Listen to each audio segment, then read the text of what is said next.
Hay casas que respiran, otras guardan la respiración. La casa de la familia Ramírez, en un rincón olvidado de Michoacán, llevaba 30 años sin exhalar. Era una caja de cemento, un bloque sin adornos. Alguien, alguna vez, la pintó de un color durazno que prometía calidez. Pero el sol de la tierra caliente es implacable. No perdona. El color se había rendido. Ahora era el tono pálido del hueso. Las ventanas siempre cerradas. Las persianas siempre corridas. Como párpados sellados contra una luz que ya no querían ver. Desde la calle polvorienta, la casa no era un hogar. Era un monumento al silencio. Una declaración de normalidad tan perfecta que se volvía sospechosa. Pero en pueblos como este, nadie sospecha. La normalidad es un pacto. Un acuerdo tácito para no mirar dónde incomoda. Y la normalidad, a veces, es solo el disfraz más perfecto del infierno. Hoy no vamos a hablar de monstruos de leyendas, ni de fantasmas que habitan ruinas antiguas. Hoy vamos a entrar en una casa que todavía está en pie. Vamos a hablar de los monstruos que dan los buenos días, de los que van a misa los domingos, de los que te cruzas en el mercado. Hay historias que queman, heridas tan profundas que tememos que nos contagien su dolor si las miramos de frente. Pero ignorarlas no las hace desaparecer. Solo permite que el veneno se filtre, que contamine todo a su alrededor. Si tienes el valor de enfrentar la oscuridad que vive a plena luz del día, suscríbete. Acompáñame. Porque solo alumbrando los rincones más oscuros podemos entender la fragilidad de nuestra propia luz. Dentro de esas paredes de hueso vivía don Arturo Ramírez, 70 años, una espalda recta como un soldado. Manos grandes, callosas, manos que habían trabajado la tierra, pero que ahora solo servían para imponer, para sujetar, para dominar. Su rostro era un mapa de arrugas profundas, talladas por el sol y el desprecio. ¿Y sus ojos? Sus ojos eran 2 pedazos de carbón, fríos incluso bajo el sol más aplastante. En el pueblo, a don Arturo se le respetaba. Pero no era respeto, era miedo. Miedo disfrazado de costumbre. Cuando caminaba por la plaza, el murmullo se apagaba. Los hombres se quitaban el sombrero. Las mujeres bajaban la mirada. Si se detenía en el puesto de fruta, el vendedor no esperaba a que eligiera.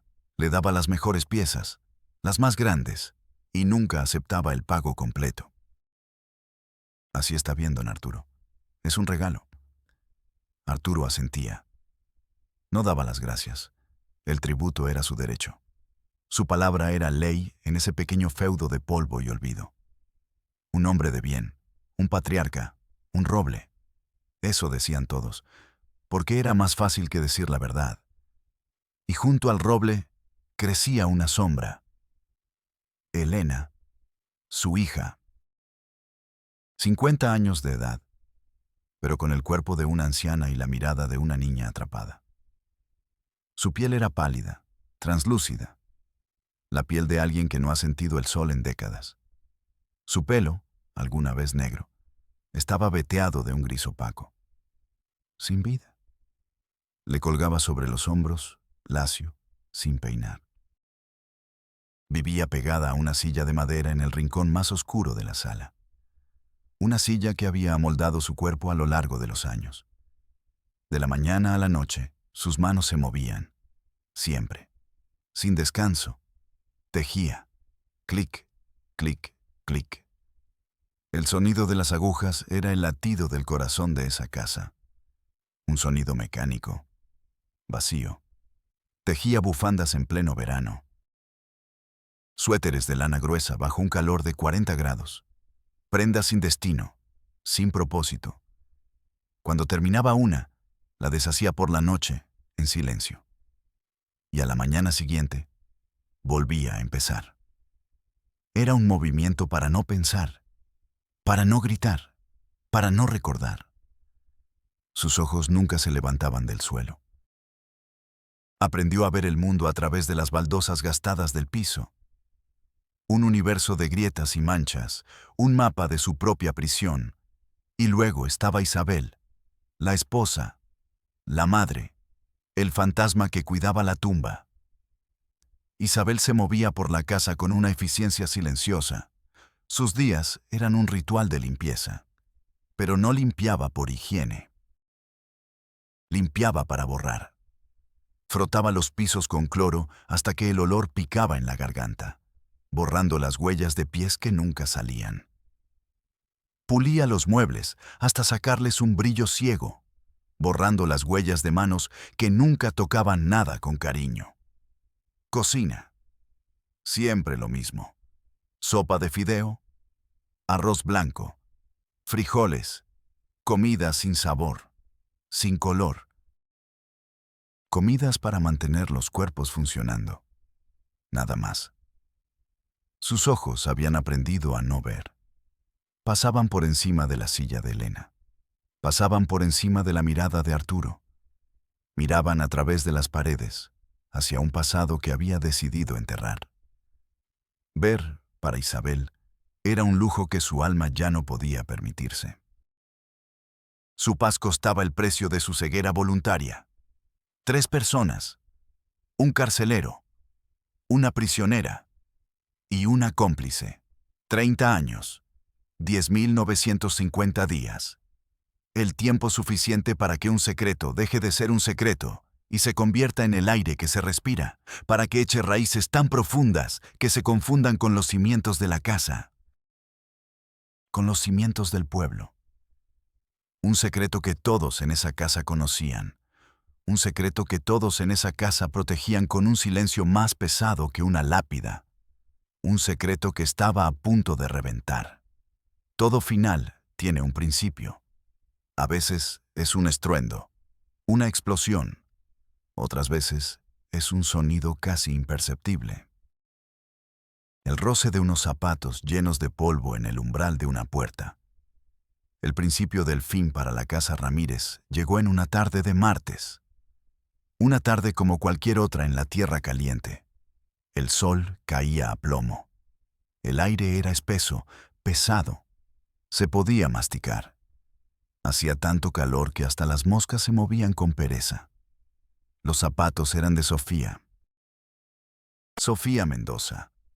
Tenía 25 años y los ojos llenos de esa inocencia peligrosa que da la universidad. Un título de trabajadora social recién impreso, todavía oliendo a tinta, y una carpeta llena de buenas intenciones. El gobierno, en un arranque de eficiencia burocrática, la había enviado a esa región olvidada. Un programa de asistencia integral para adultos en situación de vulnerabilidad. Palabras largas y huecas. En su lista de visitas, una dirección entre tantas. Calle sin nombre número 14, Familia Ramírez. Su auto, un modelo pequeño y gastado, levantaba nubes de polvo a su paso. El pueblo parecía dormido. Un perro flaco la miró pasar sin molestarse en ladrar. Un par de hombres, sentados a la sombra de un árbol de mango, detuvieron su conversación para seguirla con la mirada. Una mirada que no era de bienvenida. Era de evaluación. Ella era una extraña. Un elemento que no encajaba en el paisaje. Se detuvo frente a la casa color hueso. El silencio que la rodeaba era antinatural. No se oía una radio. No se oía una conversación. Era el silencio de un lugar que contiene la respiración. Subió los 2 escalones del porche. El cemento estaba caliente bajo sus sandalias. Tocó la puerta de madera.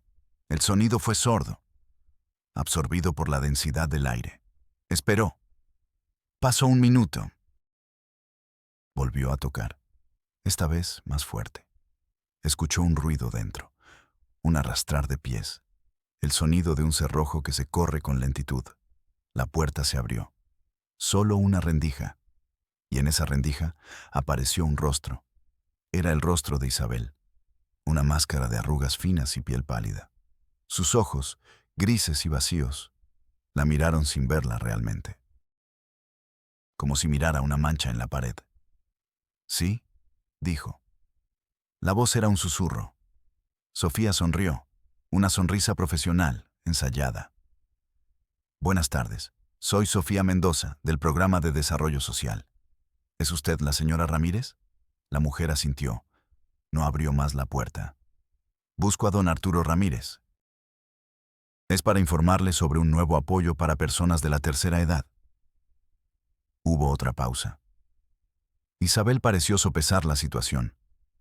Finalmente, abrió la puerta. «Pase», dijo, dándose la vuelta sin esperar respuesta. Sofía entró. El cambio de temperatura fue inmediato. Adentro hacía un frío húmedo, un frío de cueva. Las ventanas selladas impedían la entrada del calor, pero también de la luz y del aire fresco. Olía a cera de piso, a cloro y a algo más. Un olor agrio, penetrante. El olor de la ropa que nunca se seca por completo. El olor a tristeza vieja. Sus ojos tardaron en acostumbrarse a la penumbra. La sala era escasa. Un par de sillones cubiertos con plásticos transparentes que crujían con cada movimiento. Una mesita de centro con un tapete de crochet. Y un televisor antiguo, cubierto con un paño bordado. En el sillón más grande, como un rey en su trono, estaba él, don Arturo. La miraba. No se había movido. Pero Sofía sintió su presencia como una barrera física. Su mirada era pesada. Le recorrió de arriba abajo, con desdén, con una autoridad que no necesitaba palabras. Sofía se aclaró la garganta. El sonido le pareció débil en esa atmósfera densa. «Don Arturo, buenas tardes. Mi nombre es Sofía Mendoza», empezó su discurso. Las palabras que había repetido tantas veces. Apoyo, bienestar, gobierno, protocolo. Las palabras sonaban absurdas en ese lugar. Rebotaban contra las paredes y caían al suelo, muertas. Él la escuchaba sin parpadear, con una paciencia que era una forma de desprecio. Mientras hablaba, Isabel volvió de la cocina. Llevaba una bandeja con una sola taza de café. Se la ofreció a Arturo. Él la tomó sin mirarla. Isabel se la sirvió a Sofía. Sus manos temblaban. Un temblor fino, constante, como las alas de un colibrí atrapado. «Gracias», dijo Sofía, tomando la taza. El café estaba amargo, quemado. Isabel no respondió. Se retiró a su rincón, a su cocina oscura, a su reino de sombras. Fue entonces cuando Sofía la vio. Hasta ese momento había sido solo una forma en la penumbra, una parte del mobiliario. Sentada en una silla pequeña, en el rincón más alejado de la luz que se filtraba por debajo de la puerta, estaba Elena. Cosía. Clic, clic, clic. Sofía se detuvo a media frase. El sonido, que antes era solo ruido de fondo, ahora se volvió el centro de la habitación. Elena no levantó la vista. Su cabeza estaba inclinada.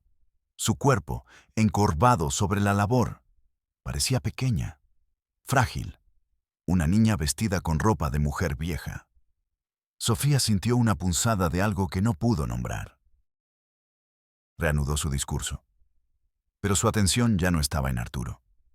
Estaba en la figura del rincón, en el ritmo frenético de las agujas. Cuando terminó de hablar, el silencio fue absoluto, solo roto por el clic, clic, clic. Arturo tomó un sorbo de su café. Hizo un ruido al tragar. «Agradecemos su tiempo, señorita», dijo, por fin. Su voz era como piedras cayendo en un pozo. Grave, definitiva. «Pero aquí no necesitamos nada. Somos gente de trabajo. Siempre nos hemos cuidado solos. No queremos limosnas del gobierno». La palabra limosnas la escupió como si fuera veneno. Sofía intentó replicar. No es limosna, señor, es un derecho. Pero Arturo levantó una mano, un gesto mínimo, y Sofía cayó. La conversación había terminado. Sofía se puso de pie. Dejó la taza de café intacta sobre la mesita. Pero no podía irse. No todavía. Dirigió su mirada directamente a Elena.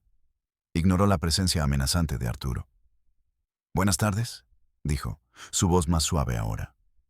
«Soy Sofía». El clic se detuvo. Por primera vez, hubo un silencio total en la casa. Un silencio que vibraba. Lentamente, como si le costara un esfuerzo sobrehumano, Elena levantó la cabeza y sus ojos se encontraron con los de Sofía. El mundo se detuvo. Sofía había visto tristeza antes, había visto miedo, pobreza, resignación. Esto era diferente.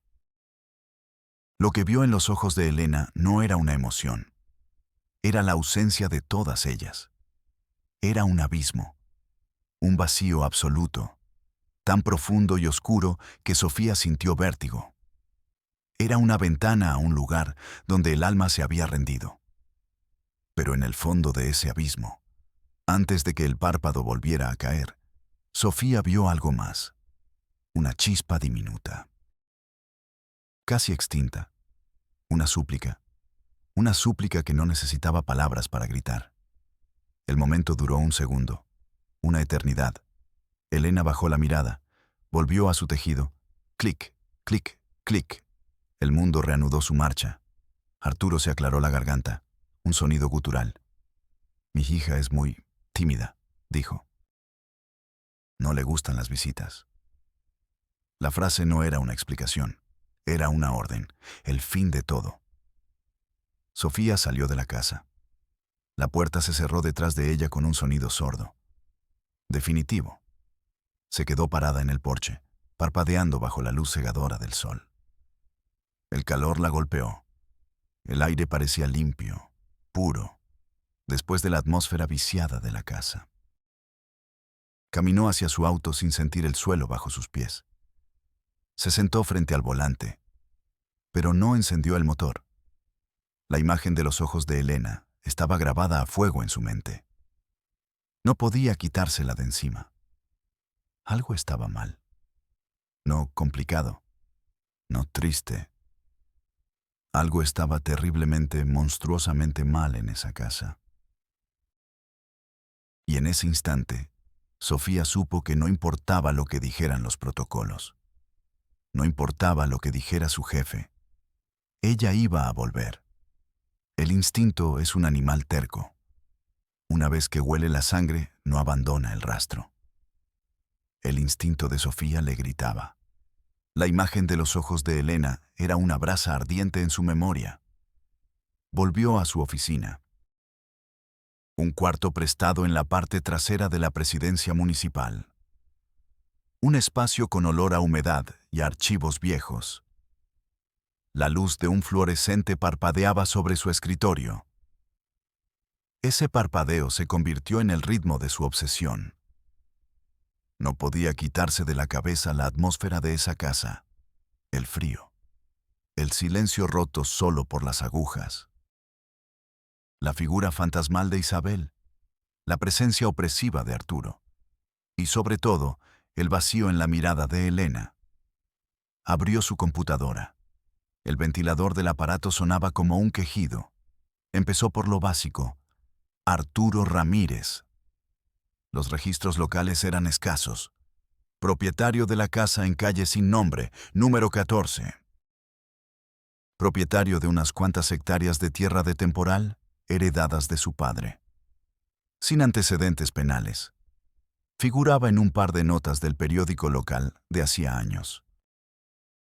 Don Arturo Ramírez, generoso donante para la remodelación del techo de la parroquia. El señor Arturo Ramírez, presente en la inauguración del nuevo pozo. La imagen pública era impecable. La de un hombre sólido, un pilar. Luego buscó a Isabel. Isabel Fuentes de Ramírez. Nacida en un pueblo vecino. Casada con Arturo a los 17 años.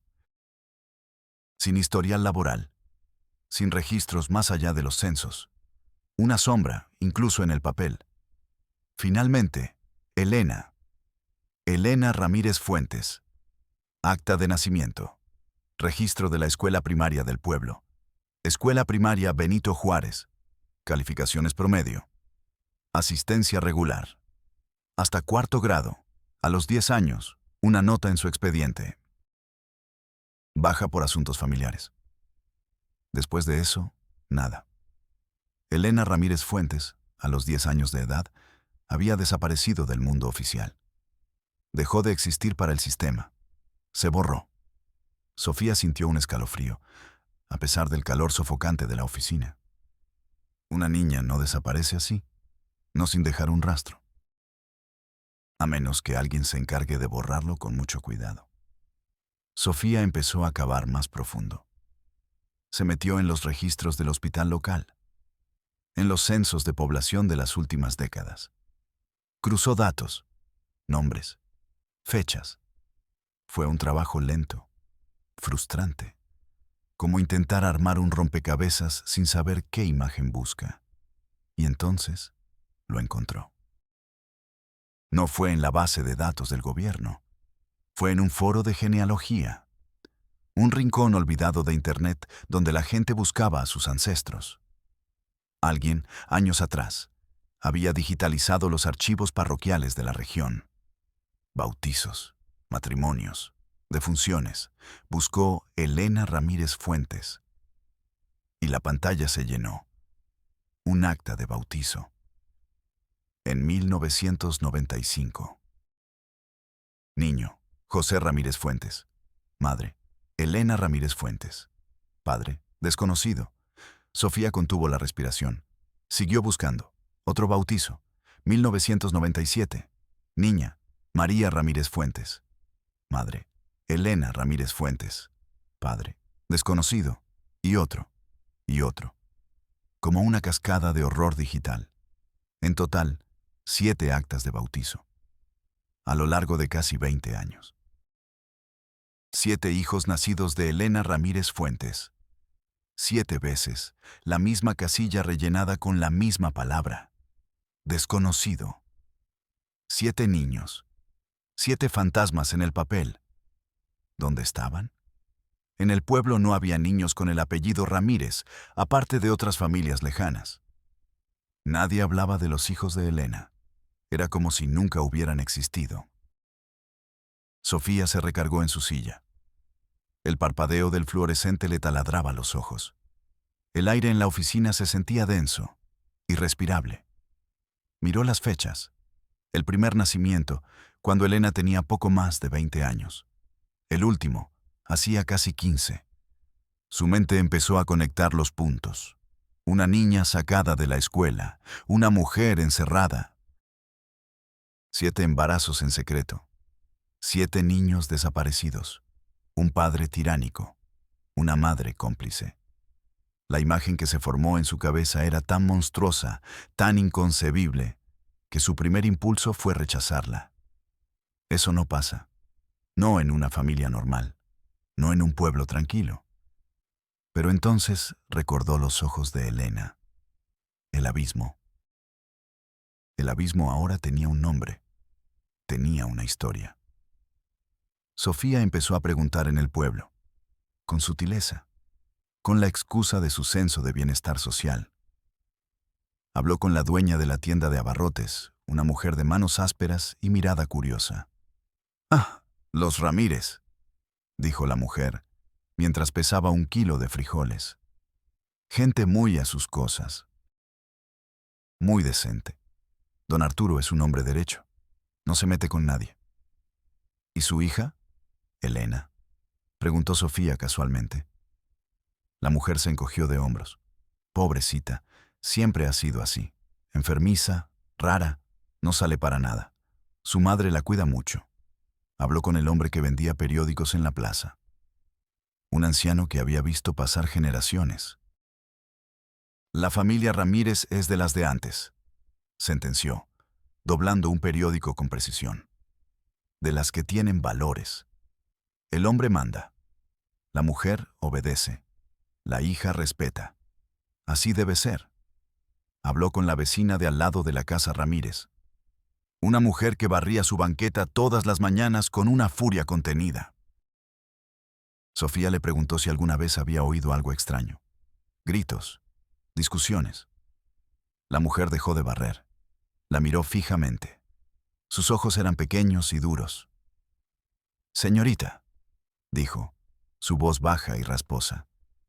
En este pueblo, cada quien cuida su puerta. Lo que pasa de la puerta para adentro es asunto de Dios. Y a Dios es mejor no hacerle preguntas. Dio media vuelta y se metió en su casa. Cerró la puerta. El pueblo entero era un muro, un pacto de silencio construido con miedo, con costumbre, con una conveniencia brutal. Ellos no veían porque habían aprendido a no mirar. Era más fácil admirar la fachada del hombre respetable que reconocer al monstruo que vivía entre ellos. Sofía entendió que estaba sola, completamente sola. Esa noche no pudo dormir. La imagen de las 7 actas de bautizo flotaba en la oscuridad de su cuarto. 7 nombres: José, María, Luis, Ana, Pedro, Sofía, Miguel. 7 vidas borradas. ¿Dónde estaban? ¿Se los habían llevado? ¿Los habían regalado? ¿O algo peor? El miedo se le instaló en el estómago. Un miedo frío y pesado. Un miedo que no era por ella. Era por Elena y por los 7 fantasmas que llevaban su sangre. Decidió volver a la casa. Esta vez, no como trabajadora social. Esta vez, como una mujer que buscaba a otra mujer. Llevaba una excusa en su portapapeles. Visita de seguimiento obligatoria. Una mentira oficial que le daba el derecho a tocar esa puerta una vez más, a mirar dentro del abismo. Cuando llegó, el sol de la mañana apenas empezaba a calentar. Tocó la puerta. Escuchó el cerrojo. La puerta se abrió. De nuevo Isabel. Pero esta vez, Sofía no vio a una mujer ausente. Vio a una carcelera, a una guardiana. Y en los ojos grises de Isabel, por un instante, vio un destello de pánico. El pánico de quien sabe que su secreto está a punto de ser descubierto. El pánico es un olor, una mezcla agria de sudor frío y miedo viejo. Y esa mañana, la casa de los Ramírez apestaba a pánico. El destello en los ojos de Isabel no fue una alucinación. Fue la primera grieta en un muro que llevaba 30 años en pie. Sofía lo vio y supo que había tocado un nervio. «Pase», dijo Isabel. Su voz un hilo. Se hizo a un lado, pero su cuerpo estaba tenso, rígido. Ya no era el fantasma ausente de la primera visita. Era una guardiana nerviosa, consciente de que el lobo había vuelto a la puerta del corral. Sofía entró. La atmósfera era diferente, más cargada. El silencio ya no era pesado, era eléctrico. Arturo no estaba sentado. Estaba de pie junto a la ventana, dándole la espalda a la puerta, mirando a través de las persianas cerradas, como si vigilara la calle. Su silueta recortada contra la escasa luz era la de un depredador en su jaula. No se dio la vuelta cuando Sofía entró. «Otra vez usted», dijo, sin más. La voz era plana, sin la falsa cortesía de la primera vez. Era una acusación. «Visita de seguimiento obligatoria, don Arturo», respondió Sofía, tratando de que su voz sonara firme. «Oficial. Son los nuevos protocolos». «Protocolos», repitió él. La palabra sonaba a insulto en su boca. «El gobierno y sus papeles inútiles». Se giró, lento. Sus ojos de carbón la midieron con una intensidad helada. Esta vez no había desprecio.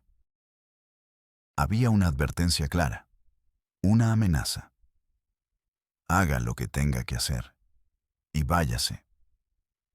Isabel se movía por la sala como un autómata. enderezando el tapete de la mesita, que ya estaba derecho, pasando un trapo por el televisor, que ya estaba limpio. Movimientos inútiles para ocupar las manos, para no mirar a nadie a los ojos. Y en el rincón, Elena. Clic, clic, clic. El sonido de las agujas era más rápido hoy, más frenético, un corazón desbocado. Sofía empezó su discurso ensayado. Palabras sobre programas, sobre derechos, sobre la importancia del bienestar. Sus palabras eran para Arturo, pero sus ojos estaban fijos en el rincón. Cada palabra era un anzuelo lanzado a través de la habitación, esperando que Elena mordiera. Arturo no la escuchaba. Su atención estaba en Sofía, pero de una manera diferente. Estaba evaluando su nivel de amenaza. Isabel dejó caer una cuchara en la cocina. El estrépito metálico hizo que todos se sobresaltaran. Fue un sonido de pura torpeza. De nervios destrozados, Sofía aprovechó el momento. Ignoró a Arturo. Caminó directamente hacia el rincón. «Señora Elena», dijo, su voz suave, casi un susurro. «¿Cómo se encuentra usted hoy?» El clic, clic, clic se detuvo. El silencio que cayó fue ensordecedor, un vacío absoluto. Elena se quedó inmóvil, congelada. Su rostro oculto por la cortina de su pelo. Arturo se movió, con la velocidad de una serpiente. En 2 pasos se interpuso entre Sofía y su hija. Un muro de carne y hueso. Era más alto de lo que Sofía recordaba. Su sombra la cubrió por completo. Olía a tabaco rancio y a ira. «Mi hija está bien», gruñó, su voz un retumbo bajo. «Le dije que no le gustan las visitas. ¿Es usted sorda?» Sofía no retrocedió. Sostuvo su mirada. «Solo estoy haciendo mi trabajo, señor». «Pues su trabajo aquí terminó». Fue entonces, en ese instante de confrontación directa, mientras los ojos de Arturo intentaban fulminarla, ocurrió el milagro. El pequeño accidente, con un movimiento casi imperceptible de su pie. Elena empujó el ovillo de lana que descansaba en una cesta a su lado. El ovillo, de un color rojo sangre, cayó al suelo. No hizo ruido. Rodó, lento, como una lágrima de lana, deshaciendo un hilo escarlata sobre las baldosas grises. Rodó hasta detenerse justo al lado del zapato de Sofía. Arturo no lo vio. Estaba demasiado ocupado fulminando a Sofía con la mirada. Pudo ser un accidente. Sofía sabía que no lo era. Con el corazón martillándole en la garganta, se agachó. Lenta, deliberadamente. «Permítame», dijo, su voz dirigida al suelo. Se arrodilló para recoger el ovillo. Su rostro quedó a la altura del de Elena, oculto del campo de visión de Arturo. Elena también se había inclinado, como para ayudarla. Sus cabezas estaban a centímetros de distancia. El pelo de Elena olía a encierro, a jabón sin perfume. Sus manos se encontraron sobre la lana. La piel de Elena estaba fría, no fría por la casa. Fría como la piedra de una tumba, húmeda. Y entonces lo escuchó. Un soplo de aire, menos que un susurro, el sonido que hace una hoja al caer. «Sácame». Una palabra, solo una, pero contenía 30 años de gritos ahogados. Sofía levantó la vista. Se encontró con los ojos de Elena. El abismo seguía ahí.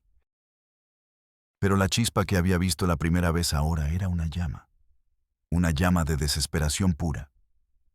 Sofía asintió. Un movimiento minúsculo, una promesa silenciosa. Se enderezó.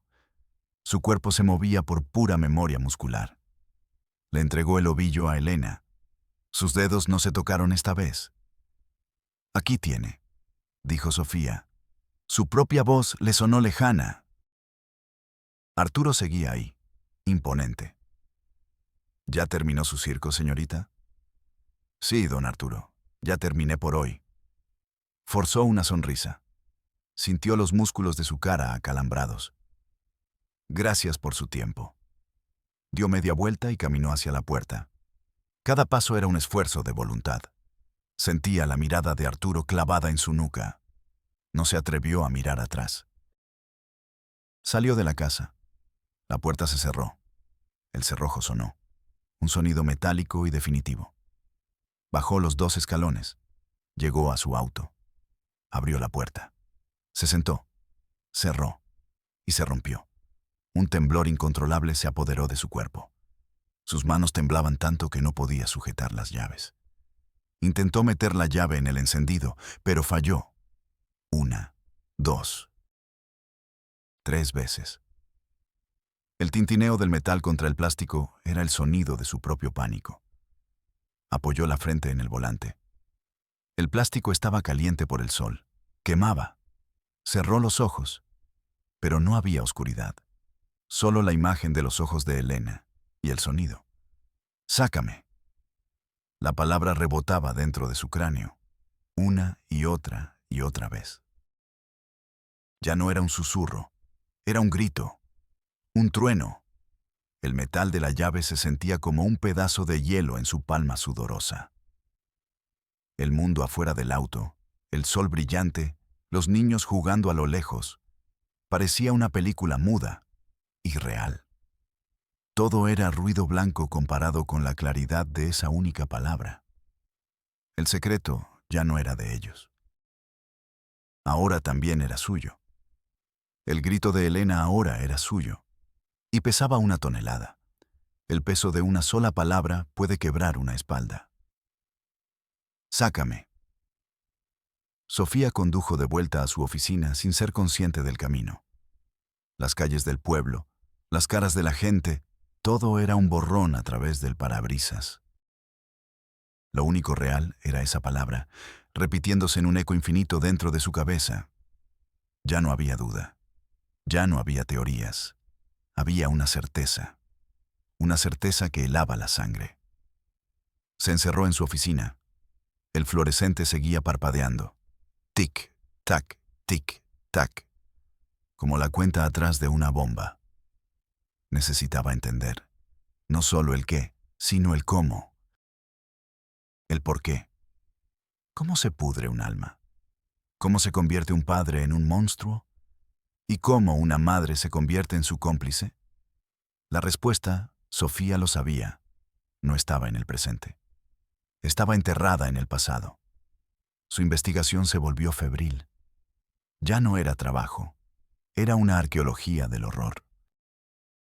Reconstruyó la historia de la familia Ramírez pieza por pieza, a través de recortes de periódicos viejos, archivos municipales y, sobre todo, los registros parroquiales que ahora leía con una nueva y terrible comprensión. Arturo no nació monstruo, o tal vez sí, y solo esperaba el momento adecuado. En su juventud, las crónicas locales lo describían como un hombre de carácter fuerte. Un eufemismo para decir violento. Había un par de reportes policiales antiguos de antes de que su poder se consolidara. Peleas de cantina, amenazas a un vecino por una linde de tierra.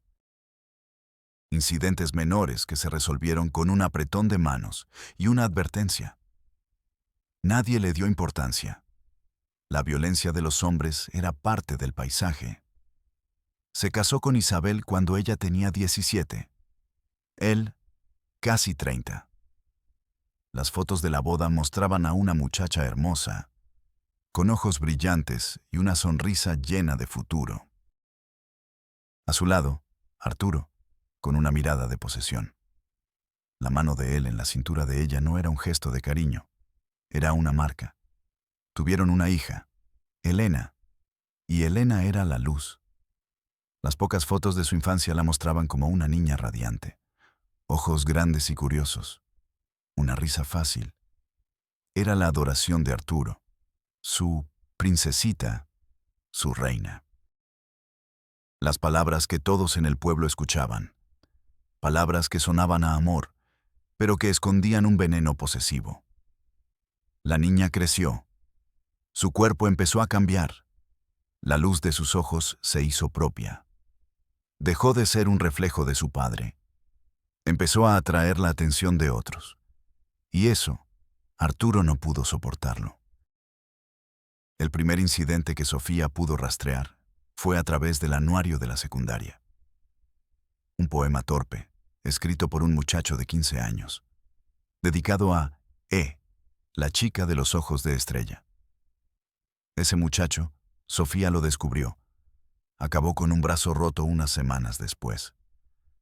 Un accidente con la bicicleta, dijeron todos.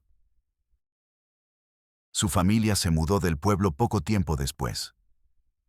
Los accidentes empezaron a ser frecuentes alrededor de Elena, el chico que intentó hablar con ella a la salida de la iglesia, el primo lejano que bailó con ella en una fiesta familiar.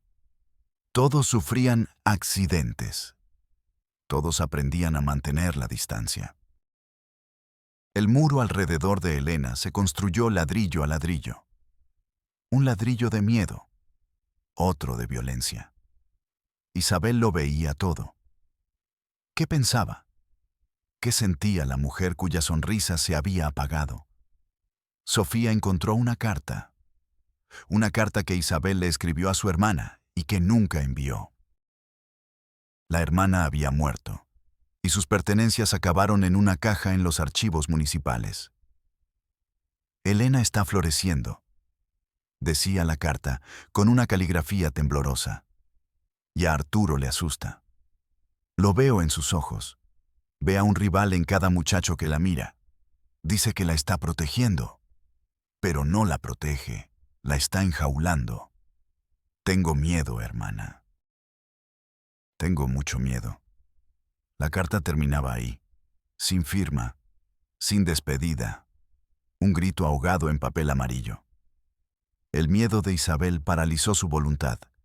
Eligió la sumisión como forma de supervivencia.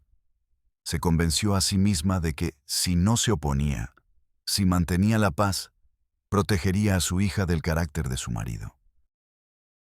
No entendió que estaba haciendo exactamente lo contrario. Le estaba entregando la jaula. Y entonces, la noche en que Elena cumplió 18 años. No hubo fiesta. No hubo pastel. Solo una cena silenciosa. Después de la cena, Isabel le dijo a Elena que se pusiera el vestido bonito. El que habían comprado para la boda de una prima a la que Arturo finalmente les prohibió ir.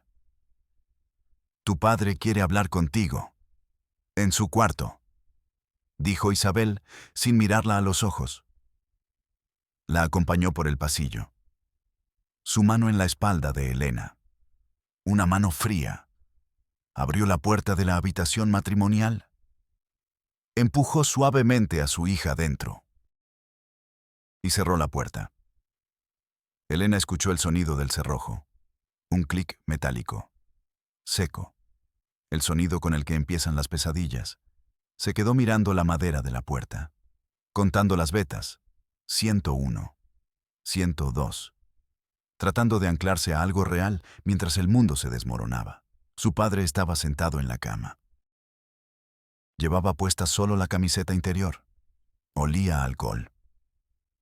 Eres una mujer, dijo él, su voz ronca.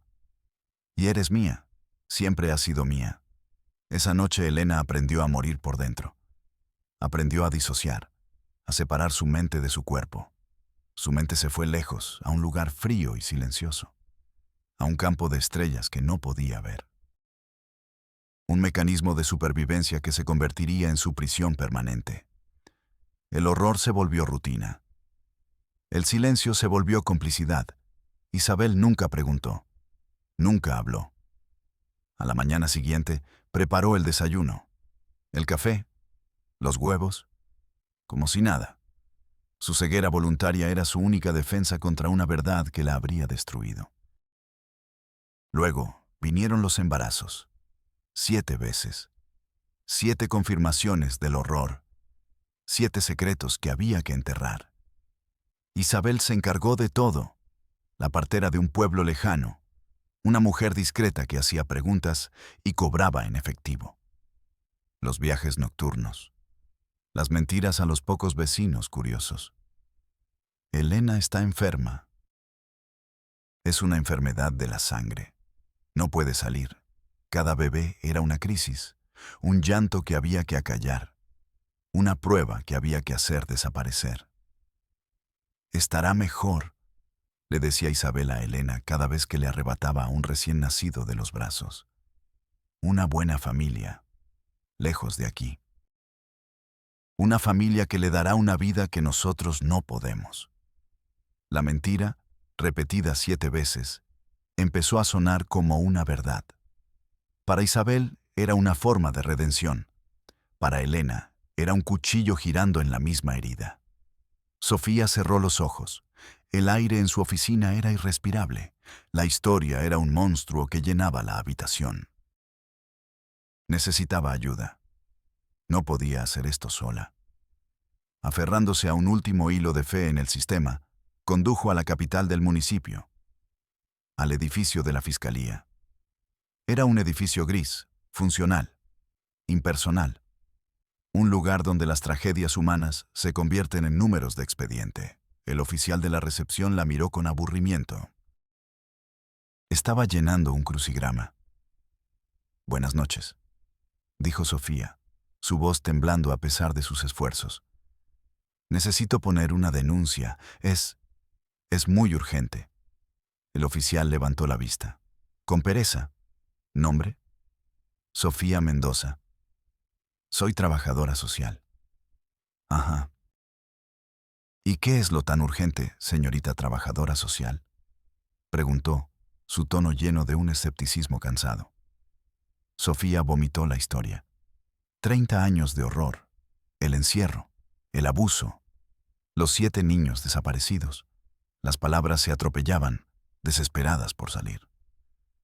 Cuando terminó, el oficial la miró. Parpadeó. Se rascó la cabeza. Luego, miró su reloj. «Mire, señorita, ya es tarde. El licenciado que lleva esos casos ya se fue. Además, son acusaciones muy serias». «Lo son. Es un secuestro. Es abuso sistemático». «Tranquila, tranquila», la interrumpió él, con una calma que a Sofía le pareció obscena. «Para levantar un acta así, se necesitan pruebas. ¿Tiene usted pruebas? ¿Fotos? ¿Documentos firmados? ¿Un testimonio de la víctima?» «La víctima está secuestrada. Me pidió ayuda en secreto. Tengo los registros de los niños». El oficial suspiró. Un suspiro largo, teatral. El suspiro de un hombre que ha decidido que tu problema no es su problema. «Mire, señorita Mendoza, conozco a don Arturo Ramírez. Es un hombre importante aquí. Amigo del presidente municipal, benefactor de la iglesia. ¿Usted cree que puede venir así como así, a la ligera, a acusarlo de esas cosas?» La mandíbula de Sofía se apretó tanto que le dolió. «¿No van a hacer nada?», susurró incrédula. «Vuelva mañana, a las 10, hable con el licenciado Morales. Llene el formato 3A, de petición de investigación. Y un consejo», añadió, bajando la voz. «Piense bien lo que va a hacer. Meterse con gente como don Arturo trae consecuencias».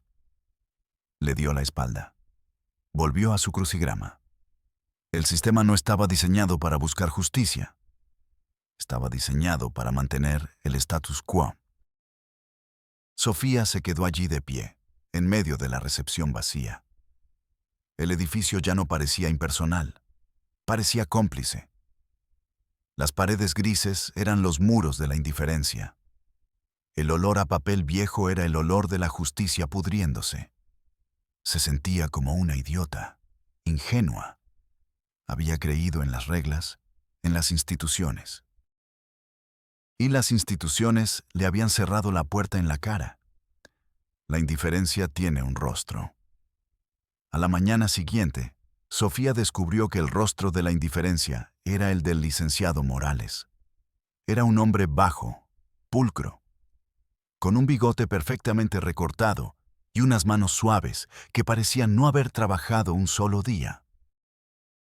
Su oficina era pequeña, abarrotada de torres de carpetas amarillas que amenazaban con derrumbarse.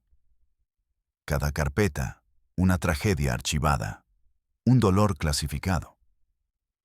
Sofía se sentó frente a él a las 10 en punto. El licenciado no la miró. Pasó 5 minutos limpiando sus lentes con un paño de microfibra.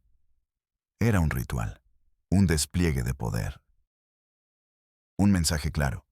Tu tiempo no me importa. Mi rutina es más importante que tu urgencia. El vaho de su aliento sobre el cristal, el roce del paño, el silencio. Finalmente, se los puso. La examinó por encima del armazón. Sus ojos eran pequeños y astutos. «Señorita Mendoza», dijo, su voz tan suave como sus manos. Aterciopelada.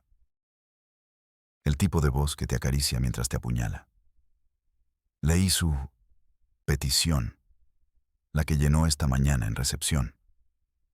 Empujó el formato 3A con la punta de un dedo, como si manipulara un insecto muerto. Es una historia muy imaginativa, digna de una telenovela. La sangre le subió al rostro a Sofía. Sintió un calor de rabia pura. No es una historia, licenciado. Es la verdad, y lo sabe. Morales sonrió.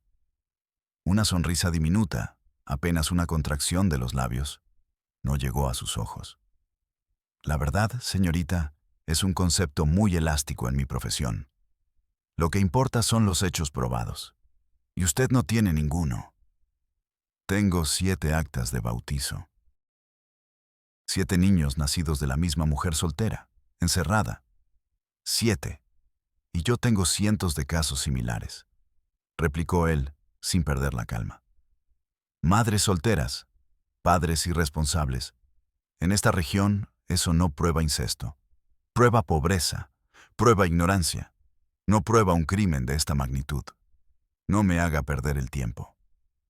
Pero la mujer, Elena, su estado, me pidió ayuda. Una mujer que usted misma describe como tímida y rara. Quizás está deprimida. Quizás tiene problemas mentales. Necesita un psicólogo, no un fiscal. ¿Usted es psicóloga, señorita Mendoza?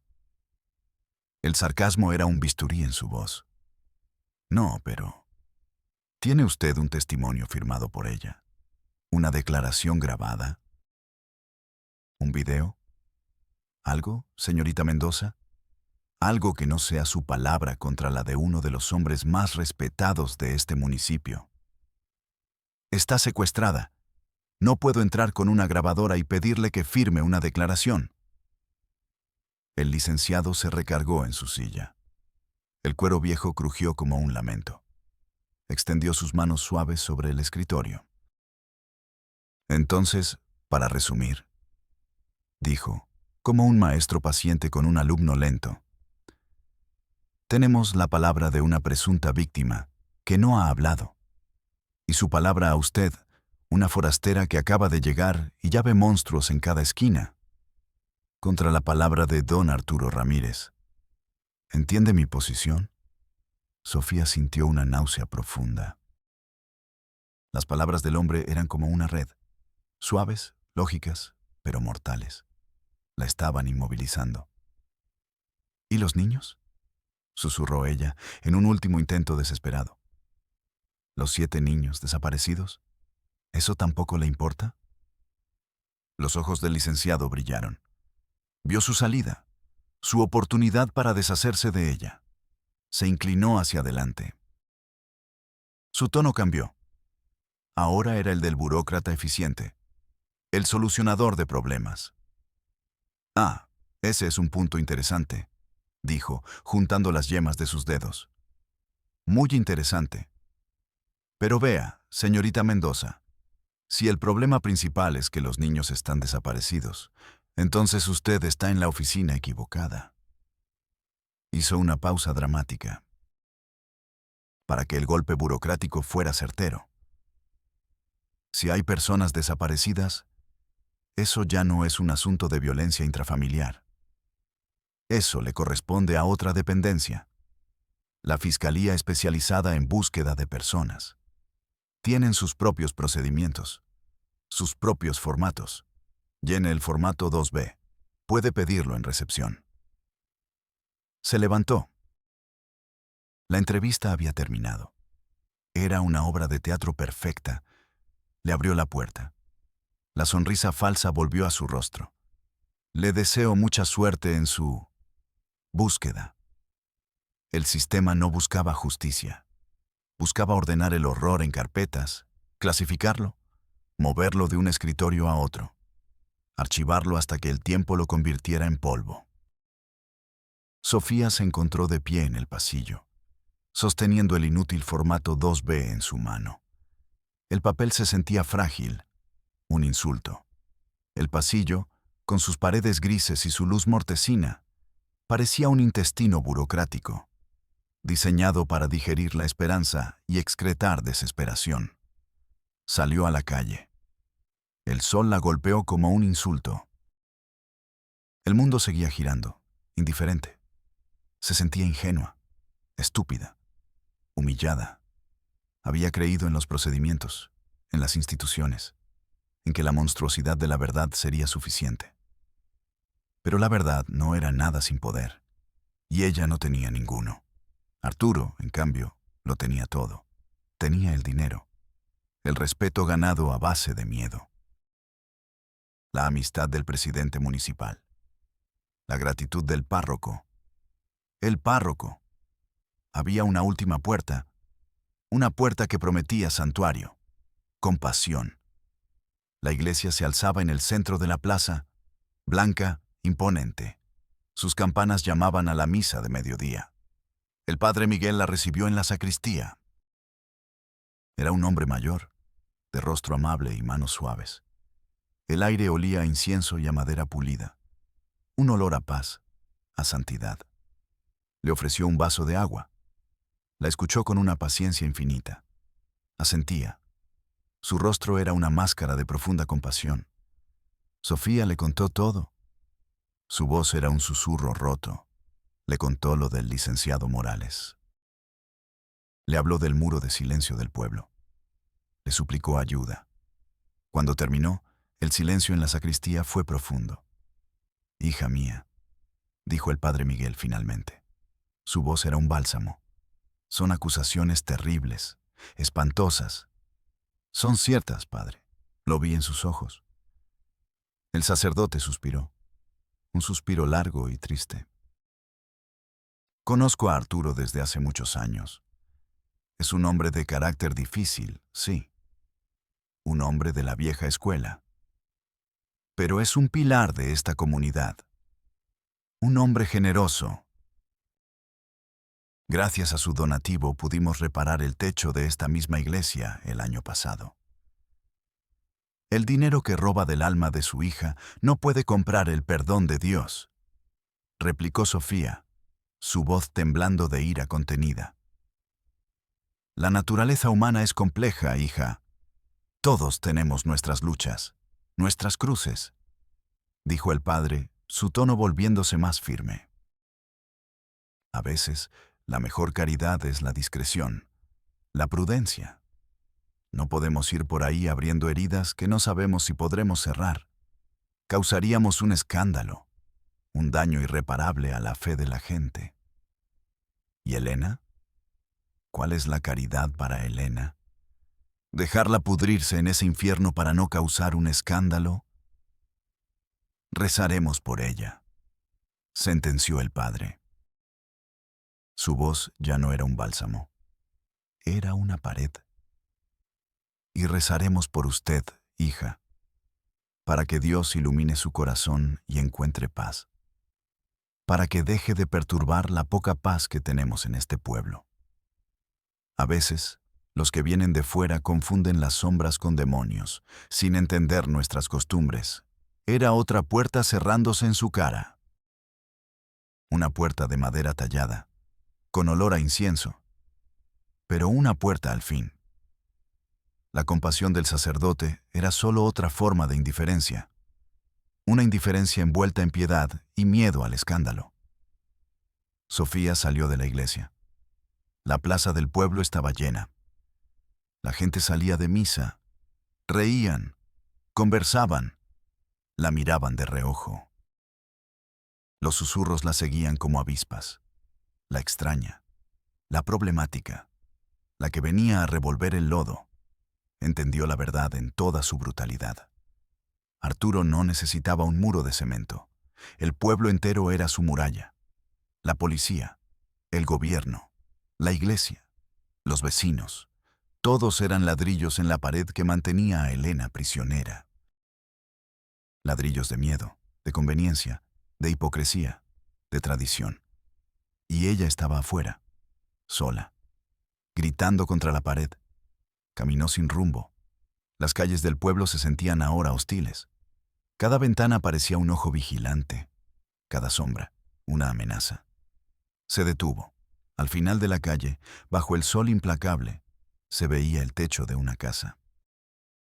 Un techo de color hueso. Y tomó una decisión. Si el sistema no iba a ayudarla, ella operaría fuera del sistema. Si la ley no iba a proteger a Elena, ella misma sería la ley. Miró por última vez la casa a lo lejos. Su miedo no había desaparecido. Seguía ahí, un nudo frío en su estómago. Sabía que Arturo era peligroso. Sabía que el pueblo no la defendería si algo le pasaba. Pero luego recordó el susurro. «Sácame». No era la voz de una víctima pasiva. Era la voz de una superviviente. Una mujer que, después de 30 años de infierno, había reunido la última onza de su fuerza para pedir ayuda. Sofía no podía dejar que esa última chispa se apagara. Ya no era Sofía Mendoza, trabajadora social con un gafete y un manual de procedimientos. Era una mujer que iba a sacar a otra mujer de una tumba, aunque tuviera que derribar la puerta a patadas. La desesperación es una gran inventora. No tiene tiempo para la moral. No le importan las reglas. Su única ley es la supervivencia. Y en la soledad de su apartamento, Sofía se convirtió en una inventora desesperada. El plan nació del insomnio y la rabia. No fue un plan brillante ni sofisticado. Fue crudo, arriesgado, y por eso mismo tenía una posibilidad de funcionar. La gente como Arturo no esperaba la audacia, esperaba la sumisión. Primer objetivo: sacar a Arturo del pueblo. La burocracia que la había aplastado ahora sería su arma. En la capital del estado, consiguió una copia de un documento oficial. Un citatorio de la Secretaría de la Reforma Agraria. Un papel con sellos, membretes y una jerga legal intimidante. Pasó una noche entera falsificando los detalles con una pluma de tinta negra. El nombre del destinatario: Arturo Ramírez. El motivo: una auditoría urgente de propiedades rurales y linderos. Una amenaza directa a su posesión más preciada después de Elena: su tierra. Sabía que un hombre como Arturo, paranoico y controlador, no enviaría a un abogado. Iría él mismo a aplastar al burócrata insolente que se atrevía a cuestionar sus dominios. Pagó a un muchacho de un pueblo vecino, un rostro desconocido que no haría preguntas, para que entregara el sobre a primera hora de la mañana. Desde la distancia, oculta en su auto, Sofía observó la escena. Vio a Arturo tomar el sobre manila. Vio cómo lo abría, cómo su cuerpo se tensaba al leer. Vio cómo su rostro se contraía en una máscara de furia. Vio cómo gritaba algo a Isabel dentro de la casa y vio cómo se subía a su vieja camioneta, arrancando con un rugido que levantó una nube de polvo y frustración. Iba a la capital, un viaje de 3 horas.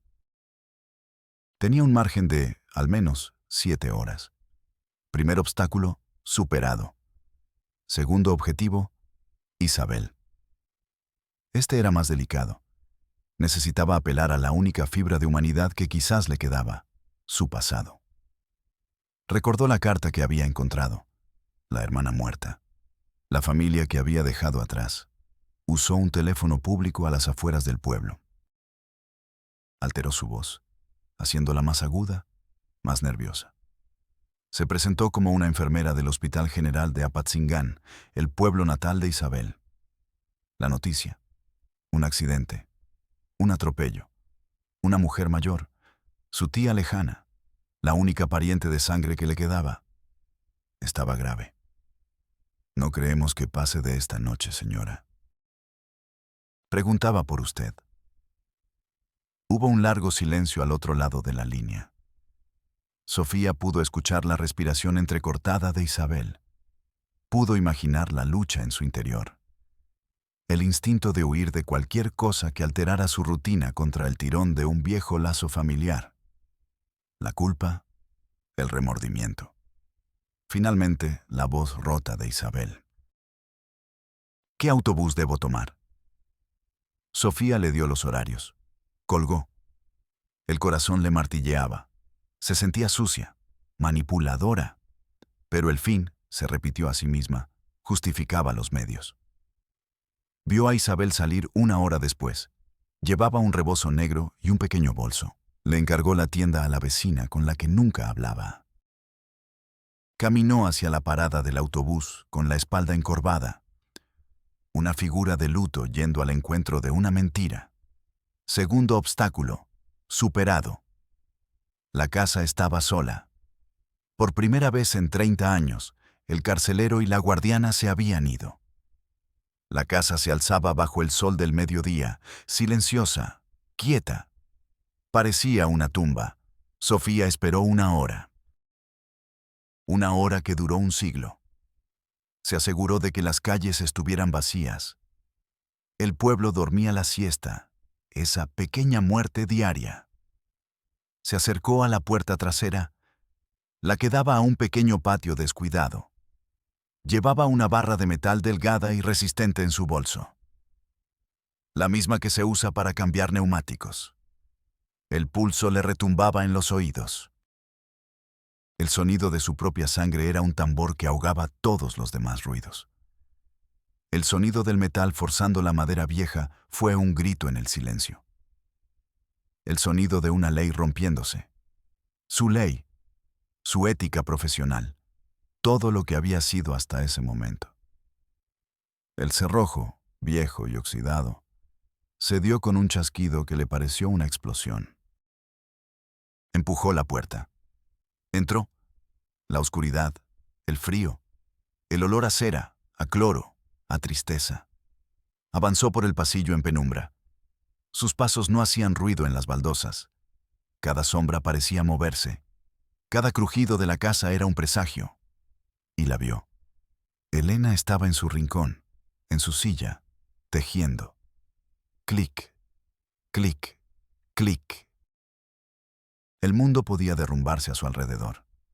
Sus carceleros podían desaparecer. Pero su rutina era lo único que la mantenía anclada. Lo único que la protegía de la locura. Sofía se arrodilló frente a ella. Con cuidado, como si se acercara a un animal herido. Elena, soy Sofía. El tejido no se detuvo. Los ojos de Elena seguían fijos en sus manos. Elena, escúchame. Estamos solas. Tu padre no está. Tu madre tampoco. Estoy aquí para sacarte, como me pediste. El clic se detuvo. Las manos se quedaron inmóviles sobre la lana roja. Lentamente, levantó la vista. Sus ojos, dos pozos de pánico. Negó con la cabeza. Un movimiento casi imperceptible, pero lleno de terror. No, susurró. La voz era un graznido. El sonido de cuerdas vocales que apenas se usan. Él volverá. Siempre vuelve. No volverá pronto. Tenemos tiempo, Elena. Tenemos horas. Mi mamá se enojará. Tu mamá también se fue. Estamos solas. Es ahora o nunca. Elena miró sus manos. Miró las agujas, la lana, su único mundo, su universo seguro y predecible. No puedo, dijo. Su voz era el crujido de hojas secas. Este es mi lugar. Afuera, no hay nada para mí. 30 años de prisión no se abandonan en un minuto. Las rejas, aunque invisibles, se habían fundido con su alma. El mundo exterior era una amenaza, no una promesa. Sofía tomó sus manos. Estaban heladas. Las agujas de tejer cayeron al suelo. El sonido metálico fue escandaloso en el silencio de la casa. Este no es tu lugar, Elena. Tu lugar estaba afuera, jugando, estudiando, enamorándote. Tu lugar estaba con tus hijos. La palabra hijos fue la llave. El rostro de Elena se descompuso. Se quebró. Una máscara de dolor puro. El dolor que había mantenido enterrado bajo capas de apatía durante décadas. Emergió a la superficie. Un sollozo seco, sin lágrimas, se escapó de su garganta. Hacía tanto tiempo que no lloraba que su cuerpo había olvidado cómo hacerlo. No sé dónde están, gimió. Nunca los vi. Me los quitaron. Podemos buscarlos, dijo Sofía, su voz firme, una roca en medio de la tormenta. Lo prometo, los buscaremos. Pero tienes que dar el primer paso. Tienes que elegir vivir, Elena, por ellos. Se quedaron así, arrodillada una frente a la otra, en el corazón de la tumba. El tiempo se estiraba. Entonces, Elena apretó la mano de Sofía. No fue un gesto débil. Fue un apretón con una fuerza que Sofía no creía posible. La fuerza de 30 años de rabia contenida. Asintió y se puso de pie. Sus piernas temblaron violentamente. Los músculos, atrofiados por décadas de inmovilidad, protestaron. Se tambaleó. Sofía la sostuvo. Se apoyó en ella. Juntas, como una sola persona, caminaron hacia la puerta principal. Cada paso era una victoria monumental. Cada metro, un continente conquistado. Sofía abrió la puerta. La luz del sol entró a raudales. Para Elena, fue un golpe. Un ataque físico. Se cubrió los ojos con las manos, emitiendo un pequeño gemido de dolor. El mundo era demasiado brillante, demasiado grande, demasiado ruidoso. El canto de un pájaro, el ladrido de un perro a lo lejos. Sonidos que había olvidado que existían. Sofía la guió, medio a rastras, hasta su auto. La metió en el asiento del copiloto. Arrancó el motor. No miraron atrás. Dejaron atrás la casa color hueso.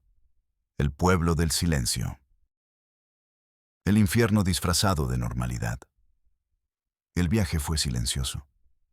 Elena miraba por la ventana, su rostro pegado al cristal. Miraba los árboles, las montañas, las nubes, los rostros de la gente en otros pueblos. Cada imagen era nueva, abrumadora. Sofía no la llevó a la policía, ni a una oficina de gobierno. Sabía que el sistema la volvería a fallar. La convertiría en un expediente, la revictimizaría y, probablemente, la devolvería a su infierno. Condujo durante horas, hacia el sur, hacia una dirección que le había dado un viejo profesor de la universidad, un activista de derechos humanos, una dirección que no estaba en ningún mapa.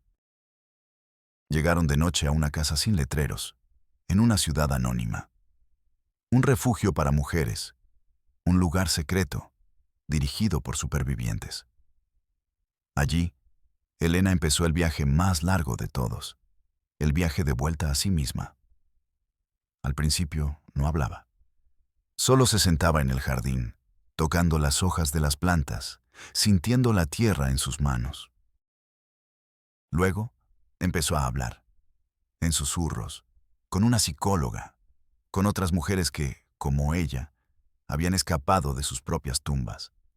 Contó su historia, el horror, vomitado en pedazos, a lo largo de semanas. La maquinaria de la justicia, la verdadera, la que opera en las sombras, empezó a moverse. Abogadas activistas tomaron el caso. No en el municipio corrupto, sino a nivel federal. La historia, filtrada a un periodista valiente, explotó en los medios nacionales. Arturo regresó a un pueblo que lo señalaba, a una casa vacía y marcada por el escándalo. Su poder, construido sobre el miedo y el silencio, se evaporó. Fue arrestado, no por la denuncia inicial de Sofía, sino por la presión mediática y la intervención federal. Isabel fue encontrada en Apatzingán, cuidando de una tía que nunca había estado enferma. Se derrumbó. Confesó todo. Su complicidad, nacida del miedo, terminó en una celda. ¿Y los hijos? La búsqueda fue larga y dolorosa. Con la ayuda de organizaciones y pruebas de ADN, se encontraron a 4 de los 7. Un mecánico en Tijuana, con la misma mirada triste de su madre. Una maestra en Monterrey, con la terquedad de su abuelo. Un músico callejero en Guadalajara, con un talento que nadie sabía de dónde venía. Y una joven ama de casa en un pueblo de Jalisco.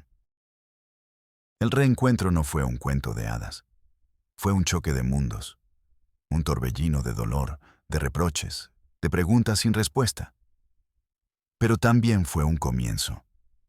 El primer hilo de una familia rota que, tímidamente, intentaba coserse de nuevo.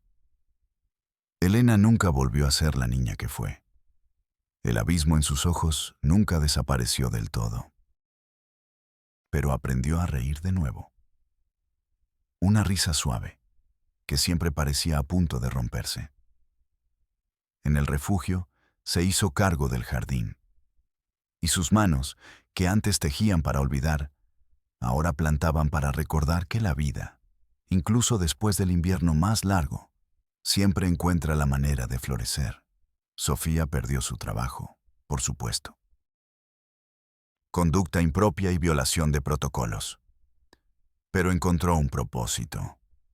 Se unió a la red de activistas que ayudó a Elena y dedicó su vida a escuchar los susurros que nadie más quería oír, a derribar las puertas que el mundo pretendía no ver.